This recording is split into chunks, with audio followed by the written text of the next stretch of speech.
50 years ago, when I began exploring the ocean, no one, not Jacques Perrin, not Jacques Cousteau, or Rachel Carson, imagined that we could do anything to harm the ocean by what we put into it or what we took out of it.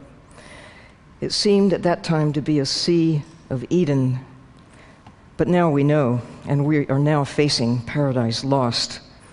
I want to share with you my personal view of changes in the sea that affect all of us, and to consider why it matters that in 50 years we've lost, or actually we've eaten more than 90% of the big fish in the sea, why you should care that nearly half of the coral reefs have disappeared, why a mysterious depletion of oxygen in large areas of the Pacific should concern not only the creatures that are dying, but it really should concern you. It does concern you as well. I'm haunted by the thought of what Ray Anderson calls tomorrow's child, asking why we didn't do something on our watch to save sharks and bluefin tuna and squids and coral reefs and the living ocean while there still was time. Well, now is that time. I hope for your help to explore and protect the wild ocean in ways that will restore the health, and in so doing, secure hope for humankind. Health to the ocean means health for us. And I hope Jill Tarter's wish to engage earthlings includes dolphins and whales and other sea creatures, and this quest to look for intelligent life elsewhere in the universe. And I hope, Jill, that someday that we'll find evidence that there is intelligent life among humans on this planet. Did I say that? I guess I did.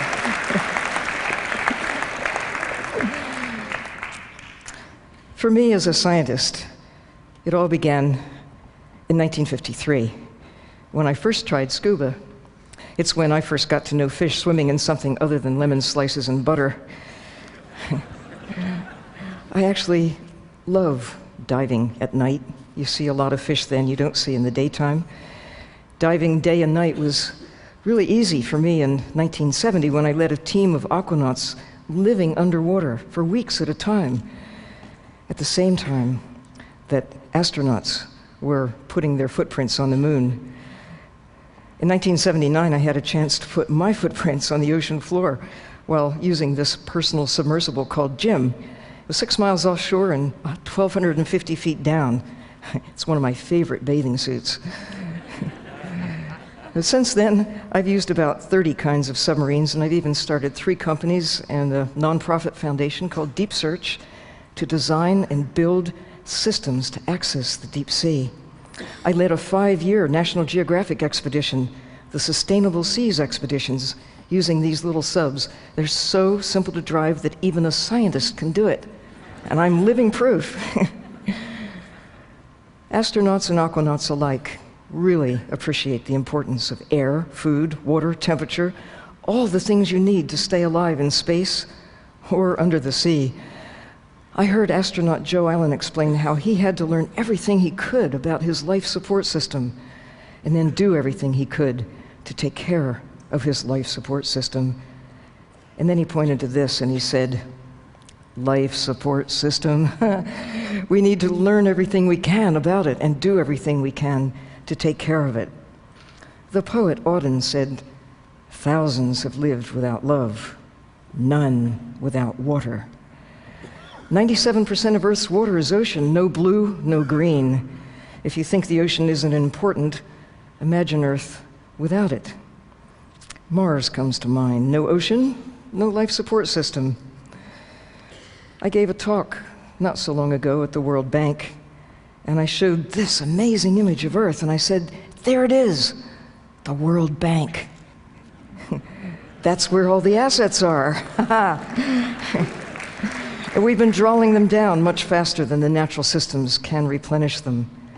Tim Worth says the economy is a wholly owned subsidiary of the environment. With every drop of water you drink, every breath you take, you're connected to the sea, no matter where on Earth you live. Most of the oxygen in the atmosphere is generated by the sea. Over time, most of the planet's organic carbon has been absorbed and stored there, mostly by microbes. The ocean drives climate and weather, stabilizes temperature, shapes Earth's chemistry. Water from the sea forms clouds that return to the land and the sea as rain, sleet, and snow, and provides home for about 97% of life in the world, maybe in the universe. No water, no life. No blue, no green. Yet we have this idea, we humans, that the Earth, all of it, the oceans, the skies, are so vast, so resilient, it doesn't matter what we do to it. That may have been true 10,000 years ago, and maybe even 1,000 years ago. But in the last 100, especially the last 50, we've drawn down the assets, the air, the water, the wildlife, that make our lives possible. New technologies are helping us to understand the nature of nature, the nature of what's happening, showing us our impact on the Earth.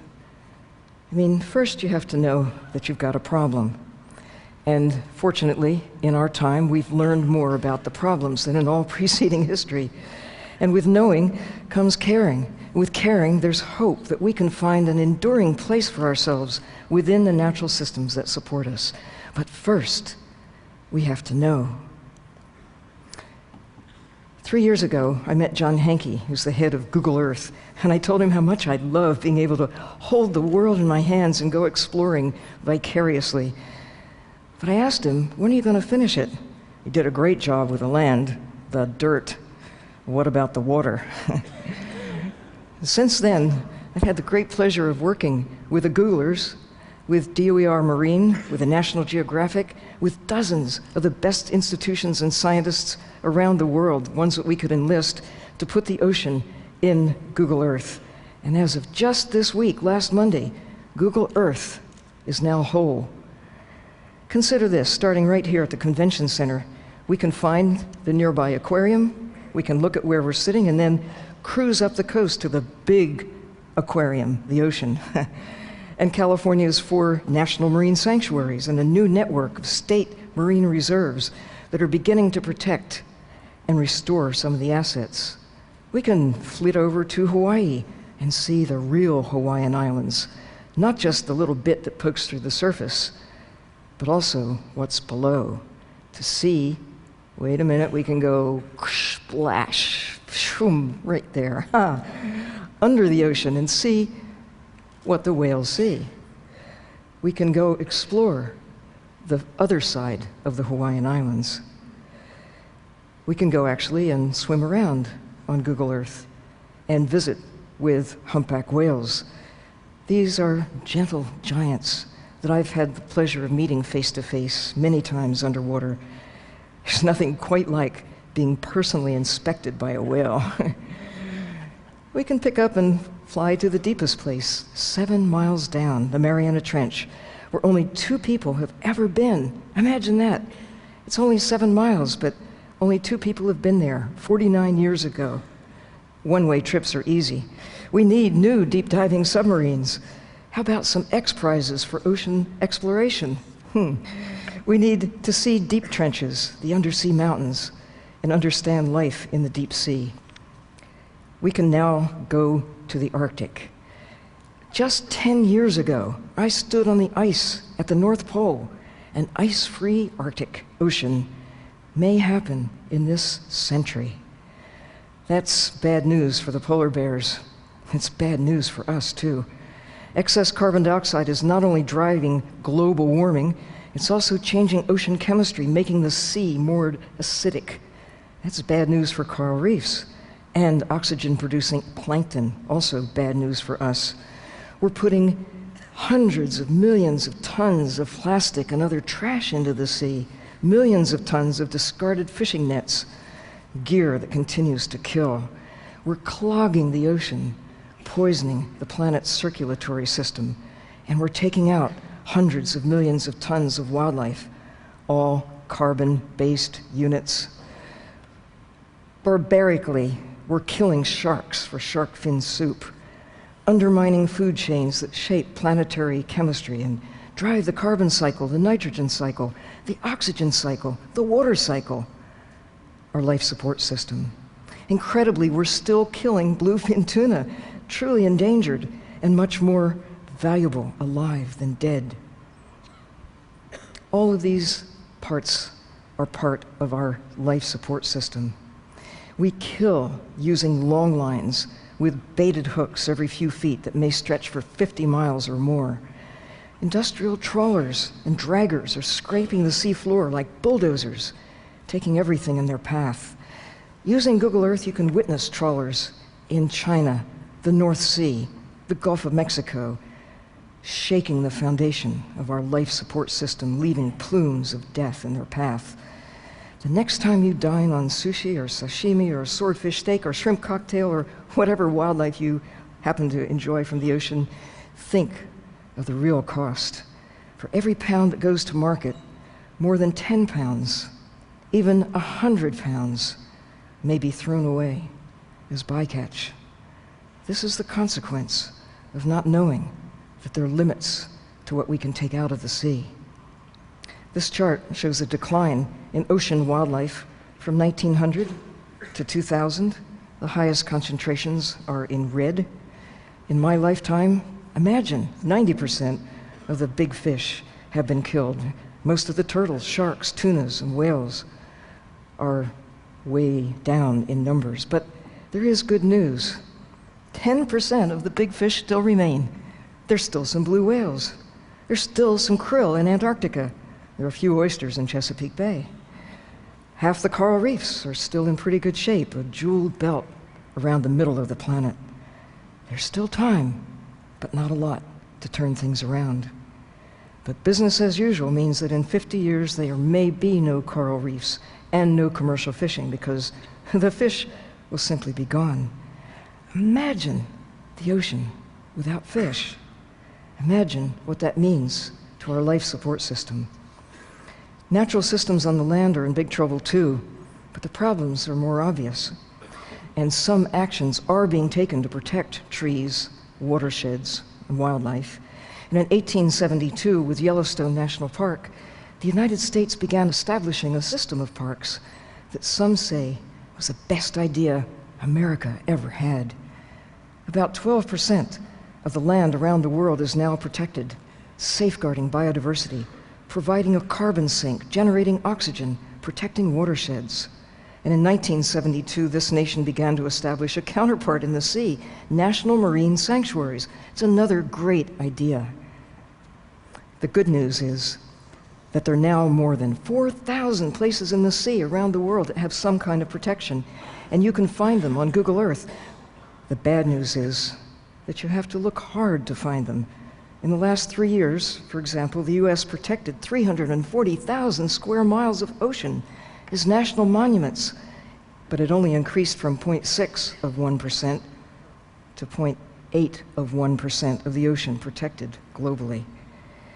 Protected areas do rebound, but it takes a long time to restore 50-year-old rockfish or monkfish, sharks or sea bass or 200-year-old orange roughy.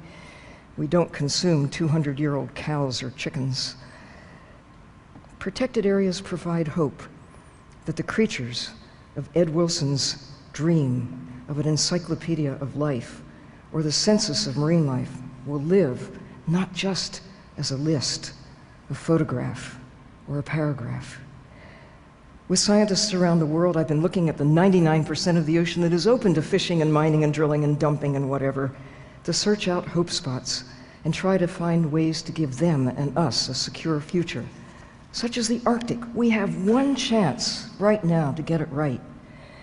Or the Antarctic, where the continent is protected, but the surrounding ocean is being stripped of its krill, whales, and fish. The Sargasso Sea's 3 million square miles of floating forest is being gathered up to feed cows. 97% of the land in the Galapagos Islands is protected, but the adjacent sea is being ravaged by fishing. It's true, too, in Argentina on the Patagonian shelf, now in serious trouble. The high seas where whales, tunas, and dolphins travel, the largest, least protected ecosystem on Earth, filled with luminous creatures living in dark waters that average 2 miles deep. They flash and sparkle and glow with their own living light. There's still places in the sea as pristine as I knew as a child. The next 10 years may be the most important in the next 10,000 years, the best chance our species will have to protect what remains of the natural systems that give us life. To cope with climate change, we need new ways to generate power. We need new ways, better ways to cope with poverty, wars, and disease. We need many things to keep and maintain the world as a better place.